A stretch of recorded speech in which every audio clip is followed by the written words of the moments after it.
Now this is a quick video to teach tips to learn to free balance in a headstand. Don't do that until you're very comfortable with the first video, which was about going up in a headstand, and you want to feel quite steady in your headstand before you learn to free balance.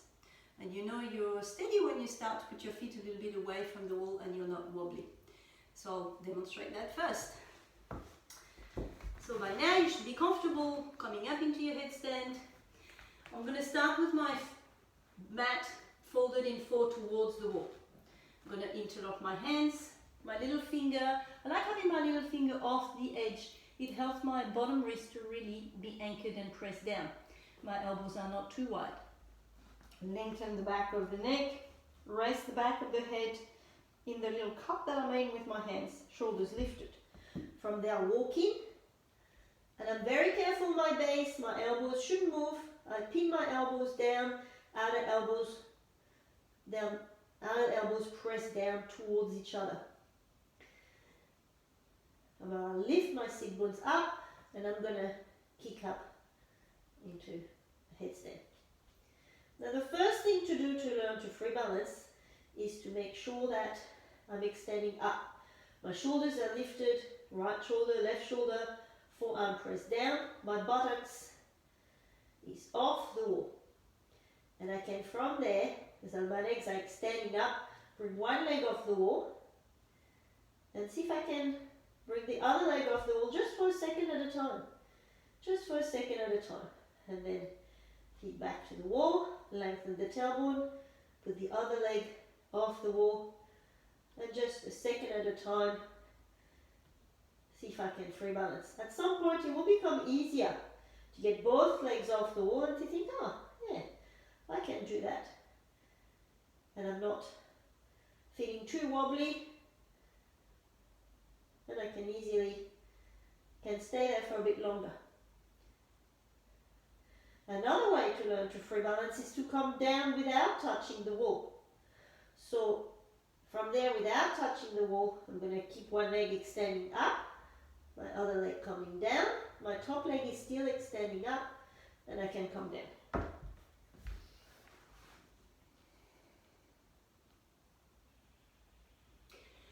Once that's becoming easy, you can move a little bit away from the wall. Like say, a forearm, if I put a wrist, a forearm away from the wall. I'm going to change the interlock of my hands.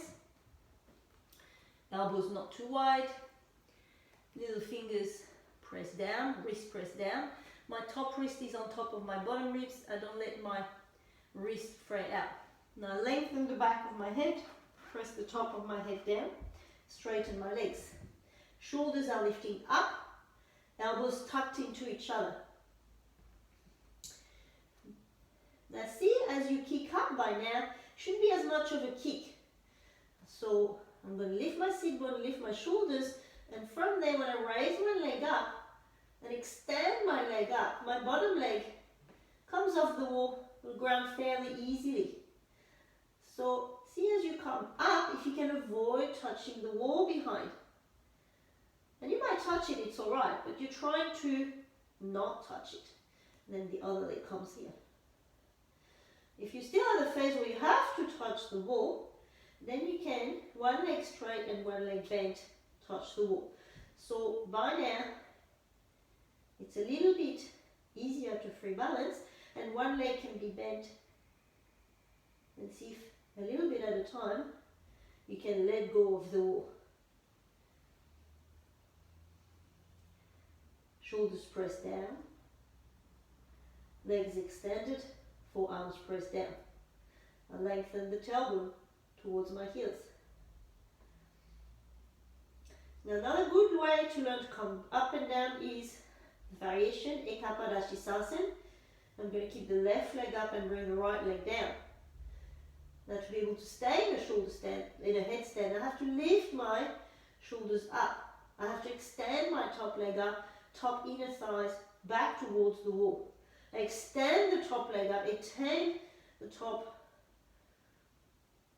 heel up, and I release the bottom leg down. Inhale up, and we'll change. One leg up, Right leg up, left leg down. Right thigh a little bit back towards the wall. Right heel extended, right big toe extended. Now once that variation is coming a little bit better, as I come down, I could come down or I could go back up. So I learn to balance a little bit more so that then I can slowly come down and touch the ground. Once that coming up and down comes easily, then you can learn to come up and down with straight legs, which I'll demonstrate, and I'll demonstrate also the variation. So hold the elbows, wrist down. So to learn to come with both legs together, you can learn to come down with both legs together, starting with the legs bent. So I'm going to bend my legs. Can you bring both knees together down towards the ground? And then up a bit. Now, to do that, I need a shoulder. Again, my elbows is pressed down, shoulders sliding up towards the seat bones.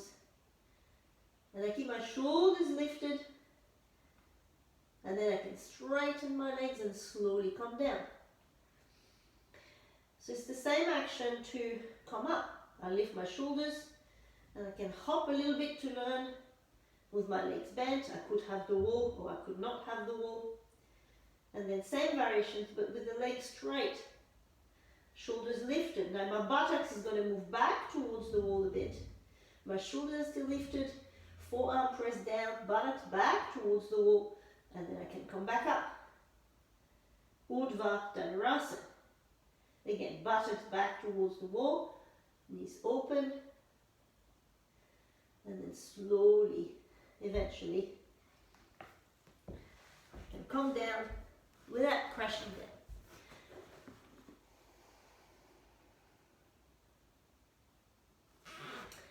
Once you've learned to very successfully come up and down without touching the wall, then you're ready to move away from the wall.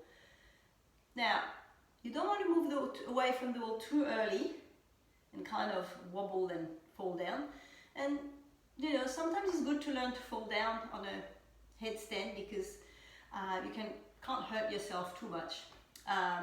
One of the trick when you fall down is to keep your fingers soft. Sometimes if we fall backwards and our fingers are hard, we can actually squish our fingers more than anything else. So you want to keep your fingers soft when you're in a headstand and when you fall off. So be very steady into going up and down before you free balance. Once you're very steady, then it could be the mind and the fear of falling that makes you not move away from the wall. So you could have someone helping, but you get your confidence also by being steady and not falling. So when you're ready to go in the middle of the room, and if you're ready, go. You're better off to be completely away from the wall. So I'm going to demonstrate with the wall behind me. What you don't want to do is be half away from the wall, fall down, and then you can really hurt yourself banging your buttocks or something on the wall, and then that could hurt your neck. So, if I move away, I might fall down, but I'm not going to die. So then I interlock my hands, place my wrist down, lengthen the back of the neck, walk in. So by then you want to be very precise and subtle in your way of going up so that you don't have to really hop up so much as you more very slowly raise the toes off the floor so that you're always in control of your balance, and at every step of the way up you don't feel like you're losing your balance.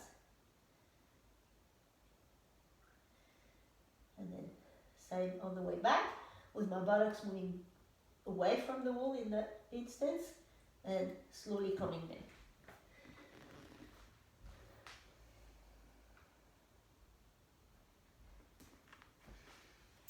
All right, keep practicing. Go Guruji used to say it might come today, it might come in 10 years. It doesn't matter. Just keep practicing and be happy with the act of doing the practice rather than with the fruits of the practice. Namaste.